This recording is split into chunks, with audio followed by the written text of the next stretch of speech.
Magandang araw sa inyong lahat at welcome sa aking channel.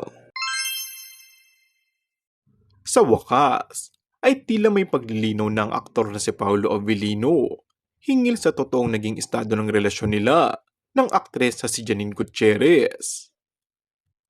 Ayon sa aktor, ay magkaibigan sila ni Janine. Pinag-uusapan ito ng fans ni Paolo Avellino, Janine Gutierrez at Kim Chiu. Dahil para sa kanila, dapat talagang linawin ng aktor kung magkaibigan na sila ng rumored girlfriend niya na si Janine Gutierrez. Ito ang nagpasaya sa mga tagahanga ni na Kim Chiu at Paolo Avellino o mas kilala sa kanilang tandem na Kim Pao. Ayon sa Kim Pao fans, mukhang may something talaga sa dalawa at mukhang gumagawa ng paraan si Paolo para makuha ang puso ni Kim Chiu.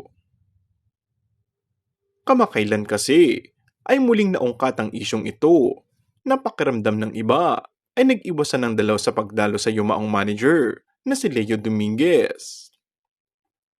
Sinasabing hanggang ngayon ay walang closure ang dalawa kaya't tila nag-iiwasan. May bulong-bulungan ding pinagsisalosan ni Janine Gutierrez, si Kim Chiu, kaya raw naghiwalay ang dalawa. Ngayon nga ay malinaw na walang namamagitan kina Paolo at Janine, kaya't super happy naman ng madlang people, lalo na ang Kim Pao fans.